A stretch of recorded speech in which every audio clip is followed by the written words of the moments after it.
Hai Sobat Flix, balik lagi ke channel Berkebun Bersama Eros. Semoga teman-teman semua dalam keadaan sehat dan tanpa kekurangan apapun. Untuk video kali ini kita masih membicarakan tentang anggur teman-teman. Karena ternyata peminatnya masih banyak nih. Apalagi untuk yang baru mulai menanam atau mulai berkebun. Jadi karena kita membahas tentang anggur dan untuk pemula, kita mulai dari awalnya nih, yaitu bibit. Video kali ini saya mau menyampaikan tentang tips memilih bibit anggur yang baik menurut percobaan saya dan yang udah saya sering lakukan dan sering saya tanam nih teman-teman. Oke, nggak usah berpanjang-panjang, jadi kita akan mulai saja. Pertama, bibit anggur yang baik itu adalah yang berdiri tegak ke atas teman-teman.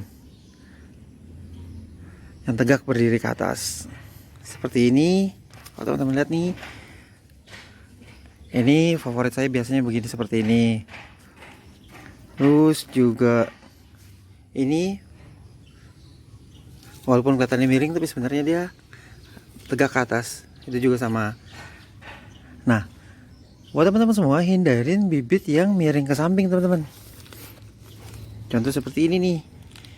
Karena biasanya umumnya bibit-bibit seperti ini pertumbuhannya agak sedikit lebih lambat dibandingkan dengan pertumbuhan yang tegak ke atas seperti itu. Teman-teman bisa lihat kan? Yang itunya aktif, yang ininya agak sedikit kurang, walaupun ini udah mulai aktif juga nih, tapi memang agak lama.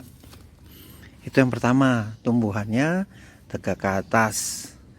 Kemudian yang kedua pilihannya adalah tinggi minimal dari dasar lantai ke atas minimal 40 cm, tapi maksimal 100 cm. Itu bagi teman-teman yang membelinya jarak jauh. Kalau bawa sendiri nggak masalah, tapi kalau misalnya teman-teman memerlukan jasa pengiriman, baiknya adalah tidak melebihi 1 meter. Kenapa? Karena banyaknya jumlah daun itu juga akan beresiko terhadap adaptasinya, apalagi kalau misalnya perjalanan agak jauh, masuk di dalam dus yang agak lama, akhirnya tanaman itu tidak mendapatkan sinar matahari yang baik. Bisa jadi kelembapan, bisa jadi juga terlalu basah atau malah kekeringan teman-teman. Jadi disarankan untuk yang mengirim bibitnya agak jauh adalah tidak melebihi 1 meter ya teman-teman. Nggak apa-apa kalau misalnya bibitnya agak besar, minta aja dipotong, karena nanti juga dia akan tumbuh lagi dari tunas-tunasnya. Bisa jadi dari tunas air atau dari budsnya. Oke, itu adalah yang kedua. Tinggi minimal 40 cm dan tinggi maksimal adalah 1 meter. Selanjutnya, untuk itu kemudian besaran batang bawah dan besaran entres itu hampir sama besarnya. Nah, seperti ini. Saya paling suka yang seperti ini, hampir sama besarannya. Walaupun kecil misalnya juga nggak apa-apa, yang penting adalah hampir sama besarannya antara si batang bawah dengan entresnya. Kemudian untuk bibit-bibit dengan batang bawah yang jauh lebih besar seperti ini harap diperhatikan teman-teman di sini. Nah, ini udah ada kalus nih. Ini biasanya dia itu tidak menyatu seperti itu teman-teman, tapi yang ini biasanya adalah dia berkalus dulu kemudian baru menyatu dengan tanaman. Ada resikonya adalah si entres ini tidak menyatu dengan batang kayu yang di tengah, melainkan menyatunya dengan si kulit. Nah, ketika kulitnya nanti pohonnya ini membesar, batang bawahnya ini membesar, kemungkinan besar kulitnya itu akan pecah dan kemudian lepas. Yang terjadi adalah ketika sambungan si entresnya ini nempel sama kulit, maka kulitnya itu pun ikut lepas, atau si entresnya ikut lepas dari tanamannya. Yang terjadi adalah bibitnya mati. Itu udah beberapa kali terjadi pada tanaman saya. Jadi saya ingetin, perhatikan dulu di sininya. Baiknya adalah kalusnya itu udah seperti ini nih, kalusnya menempel pada si batang utama, ya, pada batang yang di batang bawahnya, batang utama pada batang bawah.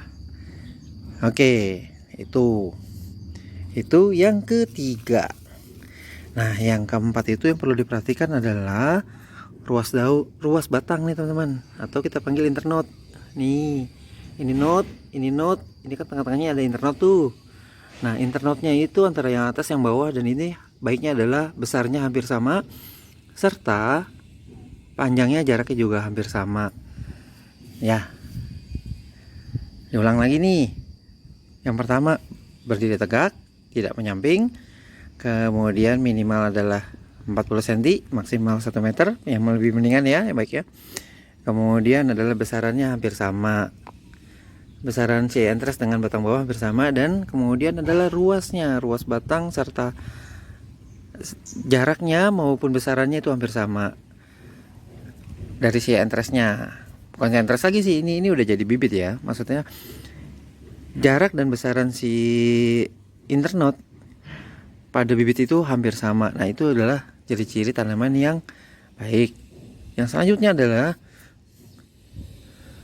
pucukannya aktif, teman-teman. Jadi jumlah daun mudanya tuh banyak, nggak hanya 1 atau 2. Nah, itu menandakan tanaman aktif. Seperti ini, yang ini kan nih, ini kurang aktif. Ini udah mendingan.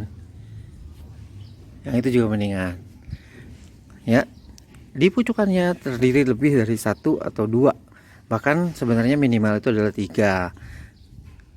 Minimal ada 3 daun baru, maka dianggapnya adalah aktif, teman-teman. Kemudian selanjutnya teman-teman perhatikan adalah kilau. Nah, di pucuk daunnya itu ada kilaunya, teman-teman.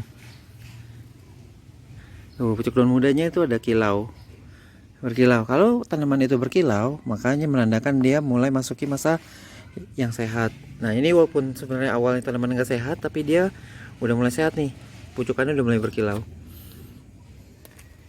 Oke, itu yang perlu teman-teman perhatikan. Kemudian apa lagi? Oh, itu aja sih untuk bibit yang perlu diperhatikan nih, teman-teman, ketika teman-teman memilih bibit. Nah, kemudian apa aja sih yang perlu dilakukan ketika bibitnya datang? Jadi ketika bibitnya datang, teman-teman itu hanya perlu memberikan air biasa, teman-teman. Jadi gini, ketika bongkar baiknya itu adalah di sore hari, ketika matahari tidak terlalu terik ya, dan agak sedikit redup. Kenapa? Ketika matahari terik dan tanaman itu baru terbuka, medianya ini kemungkinan besar kering, teman-teman. Jadi karena lama di pengiriman, kemungkinan medianya agak kering. Nah, ketika teman-teman buka di siang hari, si tanaman ini langsung bereaksi untuk menguapkan, berfotosintesis, menguapkan air. Jadi dia langsung ambil air dari si media, padahal medianya lagi kering. Nah, yang terjadi adalah bisa terjadi dehidrasi pohonnya, kekurangan air. Itu menyebabkan dia terkesan layu. Nah, ketika kondisi tanaman itu layu, teman-teman jangan berikan larutan apapun. Baiknya adalah hanya berikan air biasa aja, tanpa apapun, tanpa B1, tanpa yang lain-lainnya. Kenapa? Karena kepekatannya itu nanti akan mempengaruhi pergerakan air pada tanaman juga, teman-teman. Jadi kalau ada yang namanya osmosis pergerakan air, nah itu juga teman-teman harus pelajarin tuh, cari-cari di Google ya. Apa itu pergerakan airnya? Nah, sifat pergerakan air itu adalah keluar dari tempat yang lebih cair pada tempat yang lebih pekat. Nah, ini juga yang berbahaya. Jadi ketika kita mencampurkan sesuatu pekatan dan kita berikan kepada media tanam di mana tanaman itu lagi dehidrasi, kemungkinan besar juga dia tidak bisa menyerap airnya. Kasihan. Jadi baiknya adalah jangan berikan B1 dulu. Nanti ketika tanaman itu sudah tidak dehidrasi, baru diberikan B1 dan lain-lainnya. Tujuannya adalah membantu dia beradaptasi pada lingkungan baru. Ingat ya, bedakan antara adaptasi dengan dehidrasi nih. Nah, kemudian selanjutnya setelah diberikan air, teman-teman tinggal taruh tanaman teman-teman itu atau bibit teman-teman itu di tempat yang teduh. Ingat, tempat teduh itu bukan berarti tidak kena matahari sama sekali.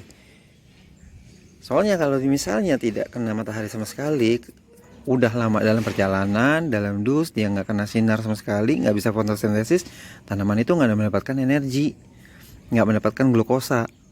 Jadi baiknya adalah ketika udah dibuka, taruhlah di tempat teduh agar si tanaman ini mulai mendapatkan sinar matahari walaupun tidak terlalu terik. Oke, teman-teman, itu aja yang perlu diperhatikan dalam pemilihan bibit serta tindakan ketika bibitnya datang. Oke, teman-teman, itu aja dulu. Sampai jumpa lagi.